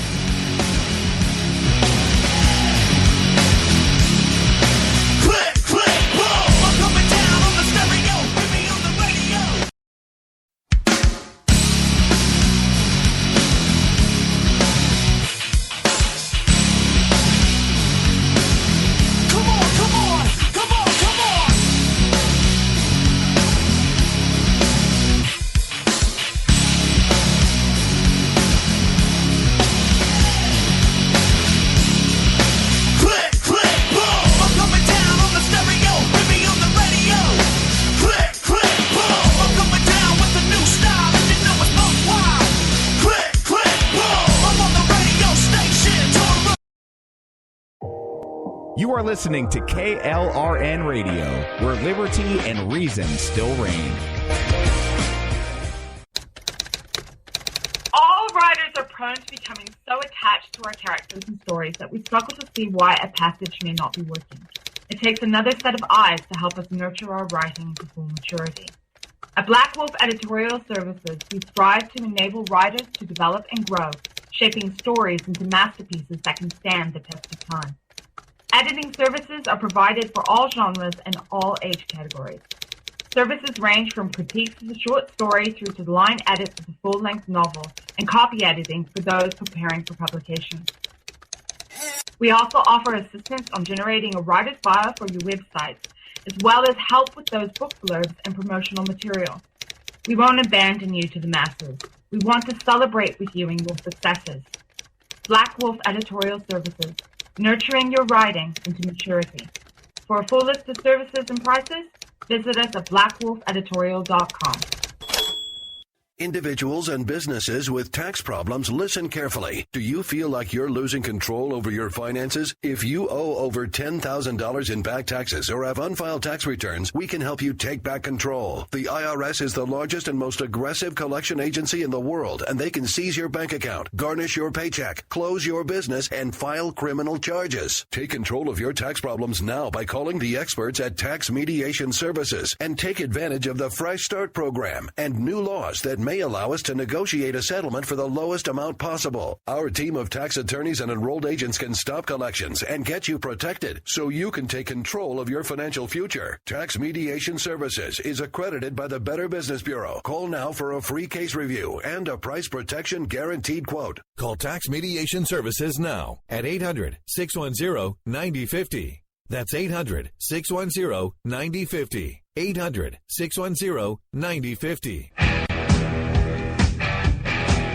KLRN Radio has advertising rates available. We have rates to fit almost any budget. Contact us at advertising@klrnradio.com.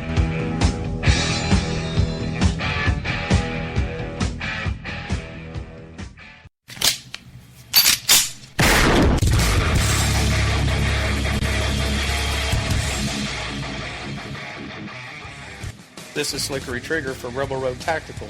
With proper care and feeding, your pistol will be ready when you need it, there to save your life. Shouldn't your gear be that good? Whether you need a holster for comfortable everyday carry or a tough-as-nails holster for your next training course, Rebel Road Tactical has what you need. Check us out on the web at rebelroadtactical.com.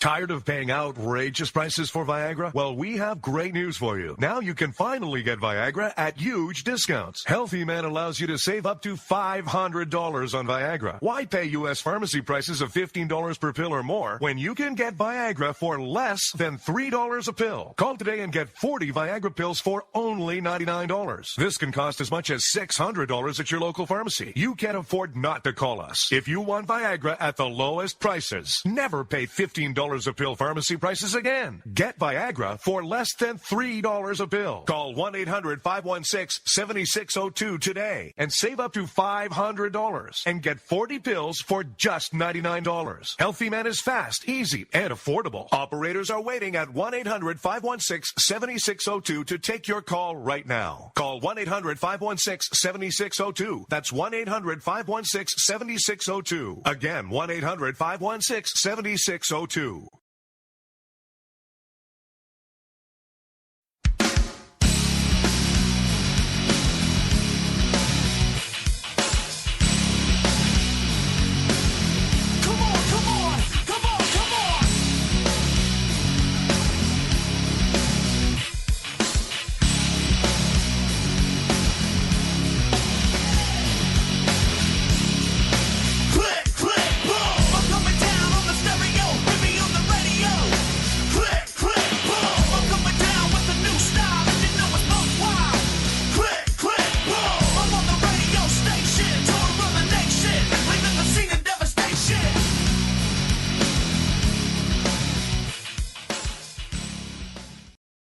All right, folks, welcome back. This is Robinson and Wright, and yes, I can still talk, folks. It was just a really good interview, so I didn't want to interrupt. So if you are tuning in late, I do encourage you to go check out the podcast. When the show is completed, you will find the episode between Susan Wright and Dan Wright in its entirety on tonight's episode of Robinson and Wright. It was a really good interview, which is, again, why I just kind of sat back and let them run. Now, we are going to change topics here because there's been something that's been bothering me now for the last couple of days. Thanks to the ineptitude of the Obama administration, we had a trend started called Thanks Obama. Some people used it seriously, other people used it sarcastically, and it was basically just anytime anything went wrong in your life, you could either sarcastically or seriously yell out, "Thanks, Obama!" It even became a hashtag at some point. I don't know if it's trended in a while, but I know you can still find it if you look. But now we seem to have something else happening with the new administration that hasn't even been sworn in yet, because Donald Trump is being blamed for things that he cannot possibly have impacted. Case in point today being the capture by the Chinese of a U.S. unmanned submersible vehicle. I think it was submersible anyway. And, you know, there are all kinds of takes on that. You know, well, it's because he took the call from the Taiwanese. Rick, you're not following along with this well enough. He's posturing, and it's pissing off the Chinese, so they're going to posture back, and it's going to send us into nuclear war. No.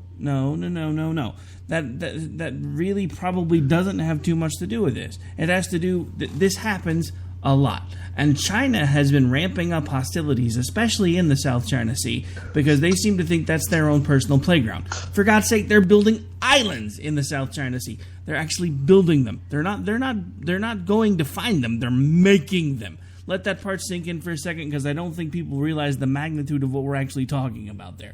They're making islands in the South China Sea so that they can put a foothold there. And they have become increasingly aggressive there.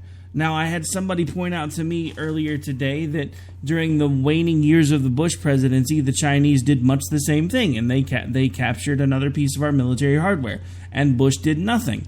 And I said yes, but still ultimately that was Bush's problem, not the incoming President Obama's.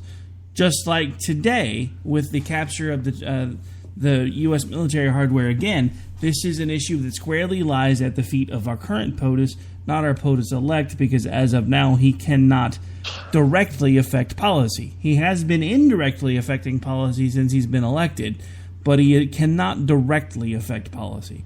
So the cause of it, the responses to it, those are all at Obama's feet right now. So for everybody that keeps blaming Trump for every little thing that goes wrong, I know that's been popular for the last 8 years, and I know it kind of I think Jimmy Kimmel was making fun of that whole thanks Obama thing for a while. And I know it got fun and popular, but let's face it, it's time to realize that President Trump, or President-elect Trump, is not a superhero. He can't affect things with his mind. He can't force things to happen. Oh, we have Jess wanting to get on the show, I guess. President Trump, or President-elect Trump, is not a superhero. He can't affect things with his... Jess, are you there? Yeah, I'm here. Sorry, I had my mic muted. No, when I get off here, I mute my mic. Well, yeah. Well, no, that wasn't the issue. The issue was you always forget to stop listening before you start trying to call in. You had us in a feedback loop again. Sorry. So what's up? Okay. For anybody who listens to my show, you know I cover more international news than I do U.S. news. China was not only building islands, they made a promise not to militarize these islands, which of course they've done. What else would you call military? Airstrips, anti-aircraft guns, air defense artillery weapons, all that kind of stuff. And they flat out said they would not abide by the International Court of Tribunal's decision to decide who actually the South China Sea belonged to, because the International Arbitration Tribunal basically slapped China down and said, nope, it ain't all yours. Well, no, exactly. Well, yeah, and that's the thing. That's what China does. I mean, that's their whole MO. Is we are bigger, better than everybody else. That's what they're going to do. Either way you look at it, what they did today is an act of war. Yes, it is, especially if they keep the vehicle. Now, if they return it, so it is technically an act of war. I mean, no two ways about it. And here's the thing about that unmanned submersible. I covered it on my show fairly extensively. It is a research vessel. So, first of all, there is no classified information on it. It does things like, how salty is this salt water? What is the temperature of this salt water? And things like that. It is a U.S. Navy research vessel. There is no classified information. It has no listening devices or anything like that. It's purely a scientific vessel. So and according to the U.S. Department of Defense press release, the captain of the vessel that was about to scoop up the unmanned vessel that China grabbed contacted the Chinese vessel over bridge-to-bridge radio. The radio contact was acknowledged. However, the request to return the vehicle was ignored. So they did try and resolve it immediately right on the scene.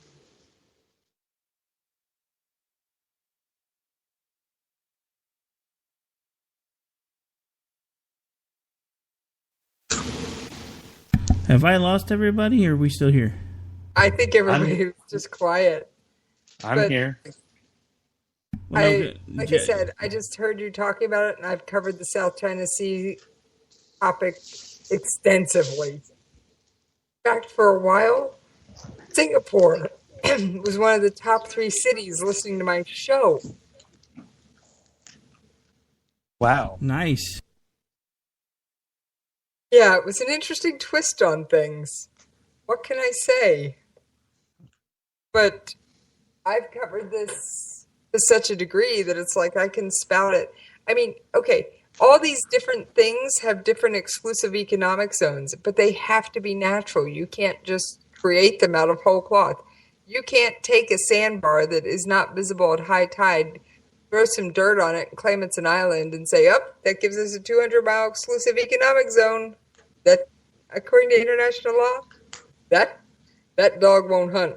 That's not how it works. That's not how any of this works.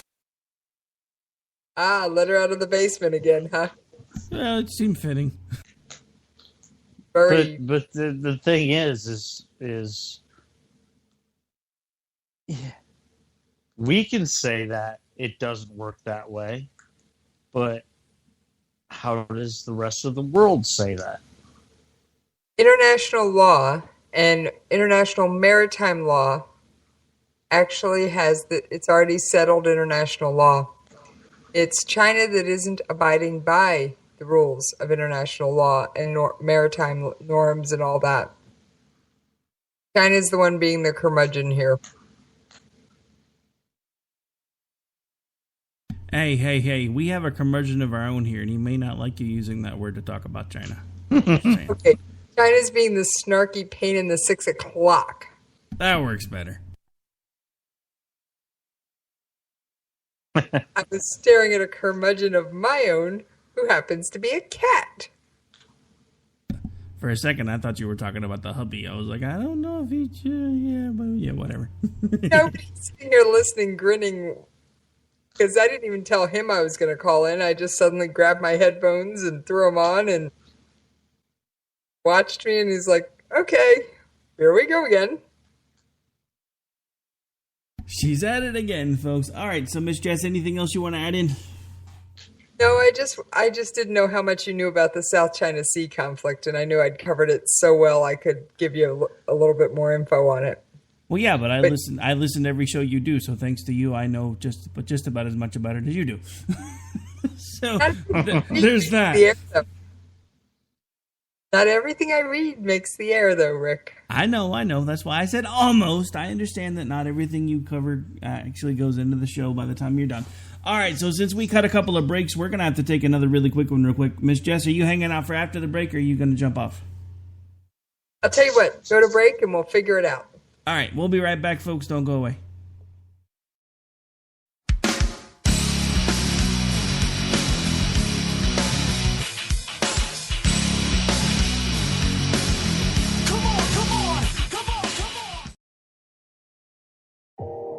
You are listening to KLRN Radio, where liberty and reason still reign.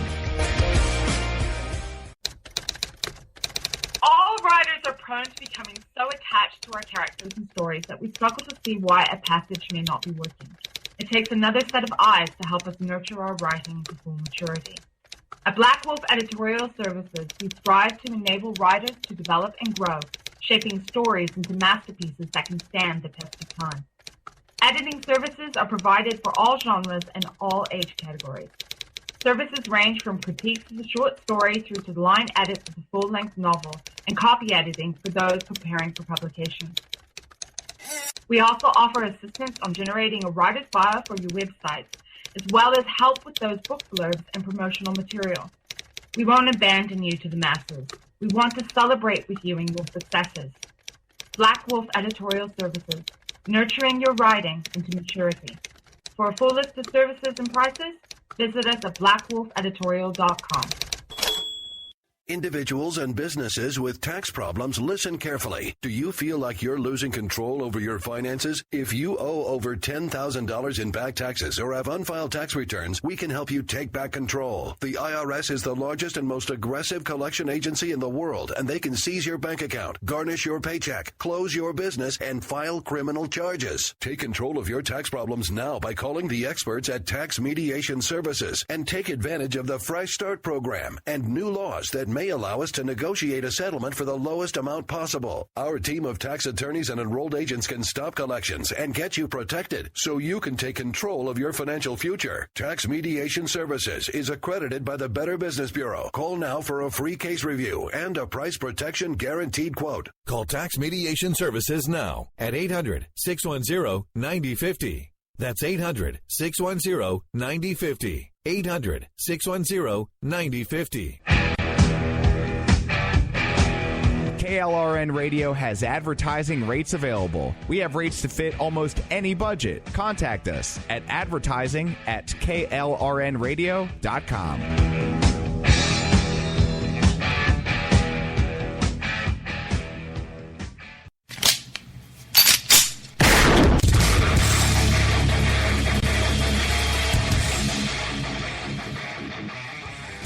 This is Slickery Trigger for Rebel Road Tactical.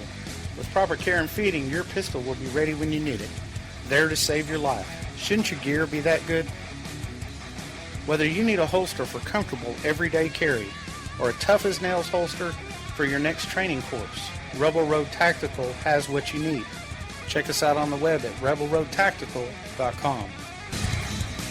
Tired of paying outrageous prices for Viagra? Well, we have great news for you. Now you can finally get Viagra at huge discounts. Healthy Man allows you to save up to $500 on Viagra. Why pay U.S. pharmacy prices of $15 per pill or more when you can get Viagra for less than $3 a pill? Call today and get 40 Viagra pills for only $99. This can cost as much as $600 at your local pharmacy. You can't afford not to call us. If you want Viagra at the lowest prices, never pay $15 a pill pharmacy prices again. Get Viagra for less than $3 a pill. Call 1-800-516-7602 today and save up to $500 and get 40 pills for just $99. Healthy Man is fast, easy, and affordable. Operators are waiting at 1-800-516-7602 to take your call right now. Call 1-800-516-7602. That's 1-800-516-7602. Again, 1-800-516-7602.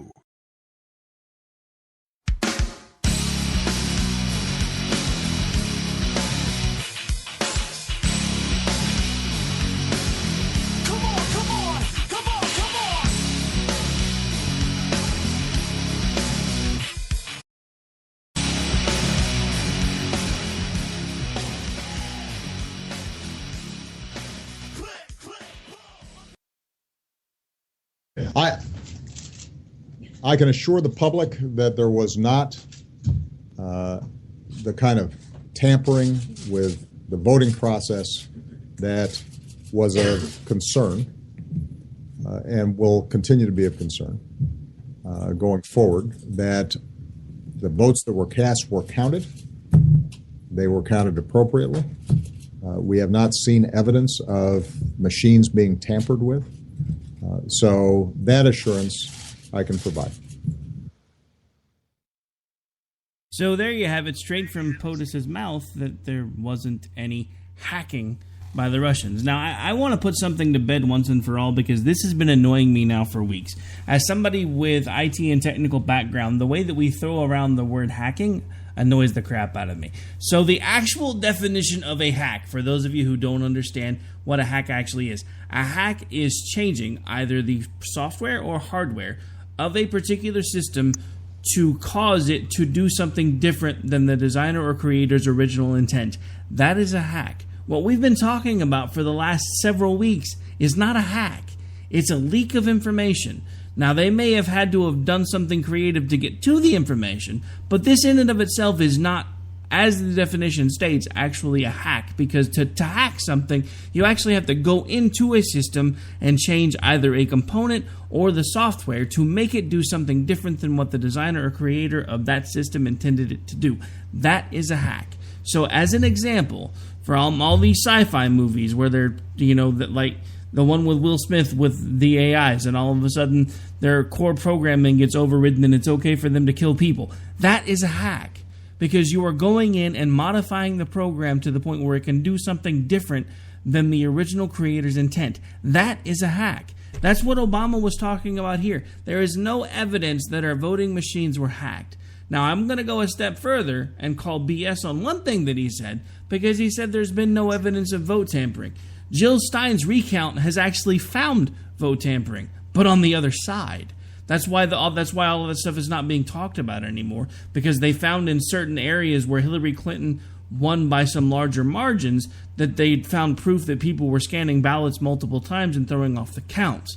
And that's why all of a sudden the Jill Stein recounts started going away, because she's like, oh, I'm not helping Hillary, I'm actually hurting Hillary, so we're just going to go away. That, and I'm pretty sure she's going to take most of the money that she raised from those recount efforts and buy a beachfront house somewhere near Bernie Sanders. But that's a story for another day.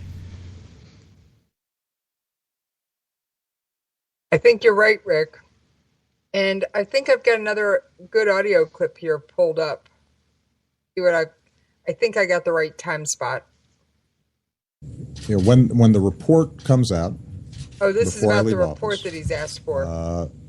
That will have drawn together all the threads, and so I don't want to step on their work ahead of time. The report that he's asked for about vote tampering and all the alleged hacking. Now, he did admit that there were private entities such as the DNC and all that. The DNC and Podesta were, quote, he said hacked. But no.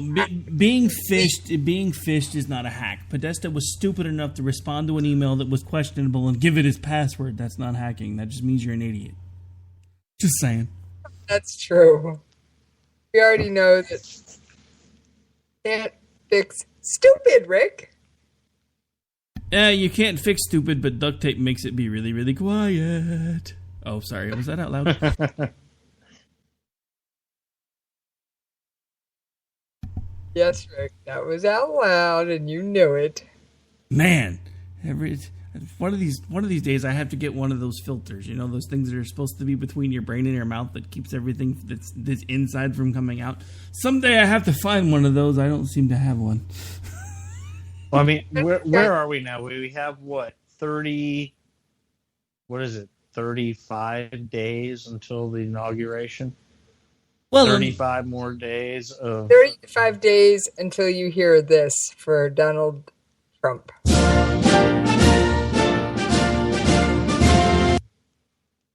Yeah, well, that is what it is. But I'm at the point now where, like, listening to those clips, I can't listen to the man anymore. I can't listen to him. I don't believe in or believe a word that comes out of his mouth. And it drives me crazy to listen to him. It just, I can't do it anymore. And I'm not a huge Trump fan, but I'm looking forward to not listening to a man that I believe has literally undermined this country for the last 8 years. I can't listen to him anymore. I can't do it. He said he was going to fundamentally transform America. I don't like what he did. Well, yeah, but I mean, truth be told, that's exactly what he's done, though. And I think we're splintered off into about 8 different directions now. He did it. I happen to have Host Kitty's opinion of Obama right here.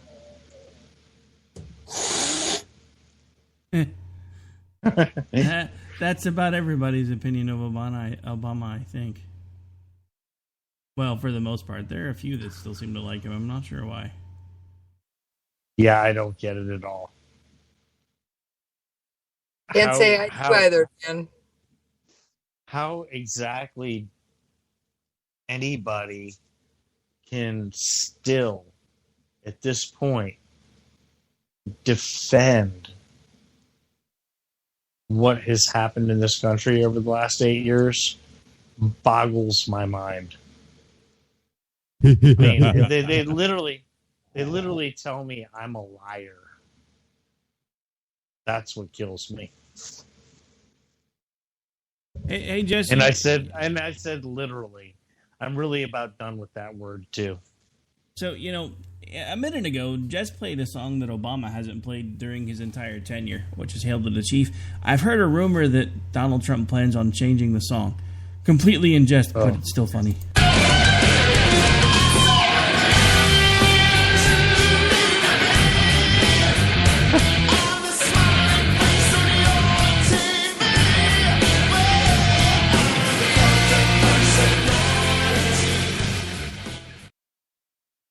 Might fit. That fits. Sorry. That fit in 2008 and 2012 too. Oh, but no, it was just we have used the heck out of that one for about the last 15, 16 months, and I'm probably going to wind up in some internment camp for it soon, but it's been fun. Oh, it's been a lot. Trust me, I don't listen to all your shows, Rick, but I listen to about 4 out of 5. You kidding? I don't even listen to all my shows, and I'm in them. Just kidding. Well, you do them, so you don't need to listen to them again. That was kind of the point. I was trying to make a joke about I barely even pay attention to what I'm saying. Which has literally happened once you were there. Yes, I was. I was literally falling asleep in my chair and still talking. Kind of fun. I've never done that. No, you just fall asleep in the middle of Skype calls. You fall asleep in the middle of presidential debates. In the middle of, or after? During the round table. 4 hours. In the middle of, or after 4 hours? I don't know. I'm not gonna lie. I fell asleep in the middle of them. And then everybody else fell asleep while we were talking about it because they were like, oh my God, they're still going. Although I have to admit, our post-election coverage, especially the after-hours version, was kind of fun. Yeah, it was. Yeah. I got about 15 minutes of it. I'm going to let a little cat out of the bag, so to speak. You are really on fire with the cat puns tonight. I keep Host Kitty queued up on my soundboard. What can I say? Anyway, I am working on a bloopers reel for the end of the year from KLRN Radio. Crap.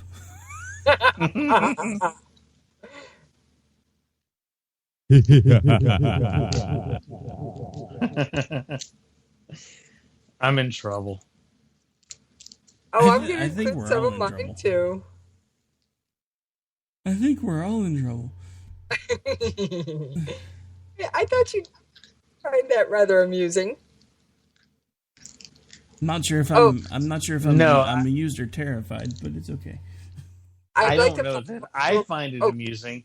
I know some people that may be listening right now that are going to find it amusing. I can think of a few people that are listening right now that are like, she has bloopers. Sweet. I'm like, no. Hey, everybody, it's always fun. You know, it's one of those fun end of the year things. I've also got a few Christmas specials you don't know about tucked away in the bag. Yeah, I know about some of them. You were recording one of them last night. Yes, but Conversations in Science already has one in the can. I've got the one I recorded last night, and I'm working on another one. Nice. I've been a busy little bee. Speaking of specials, I guess we better get this in because we're down to about 5 minutes. For those of you that have always wondered which one is better, Star Wars or Star Trek, we are going to try to put that debate to bed tomorrow right here on KLRNradio.com. Hosted by our host of Conversations in Science, we do have Star Trek versus Star Wars, which one is better.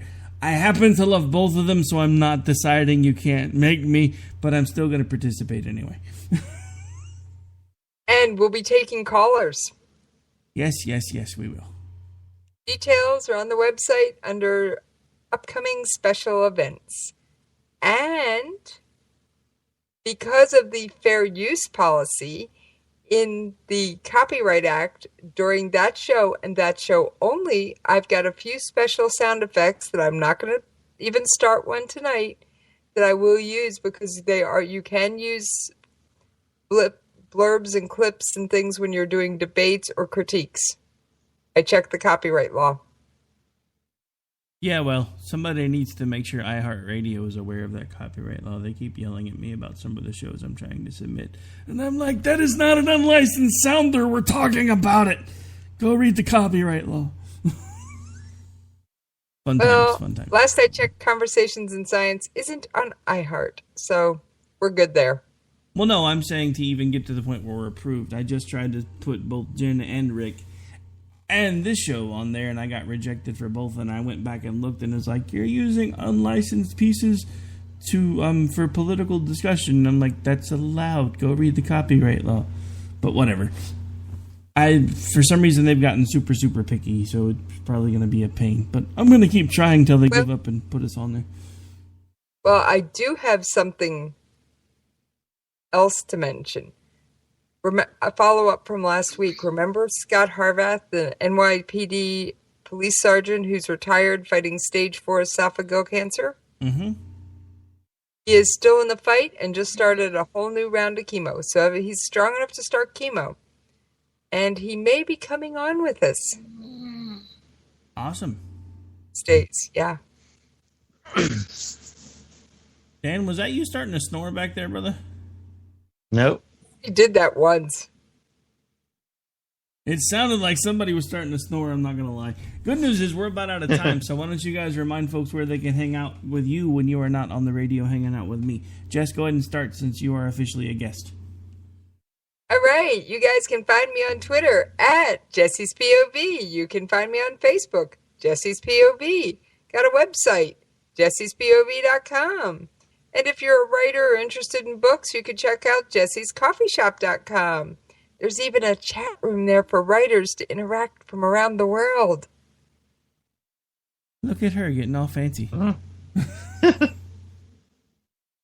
right, Dan, you're and you can find me on Twitter at 1911G_fan. You can find me on Facebook at, just Daniel Wright. It's private. Request me, and if you look like I want you to be my friend, I will make you my friend. And you can find me on not only here, but on Wednesday nights with Susan Swift on Constitution and Culture at 10 o'clock p.m. Eastern Time. And we're 2 shows in, and we're having a great time with it. It's been a great show so far. You guys do really well together. All right, and of course, I am Rick Robinson. You can find me 5 nights a week, Sunday through Thursday, on America Off the Rails, right here on KLRNradio.com. That is 11 p.m. Eastern. You can also find me on Jen and Rick every Tuesday and Thursday at 10 p.m. Eastern. And again, Robinson and Wright, right now, the one you're listening to, Friday nights at 11 p.m. Eastern. America Off the Rails is also available on multiple syndication sites, including AMFM247.com, CRNTalk.com, Red Nation Rising Radio, the Liberty Channel, and there's a handful of others that I'm forgetting, but we are officially out of time. We have got to go. Want to thank again our guest Rick? this evening. Yes, ma'am. Go ahead. I was going to say, for anybody trying to find our shows, all of our regular shows are on iTunes and Google Play and podcasts. All right, so you heard it here first, folks. Go to iTunes and Google Play. Also, we have shows being added to Stitcher, but we are officially out of time. Got to go. Take care. God bless.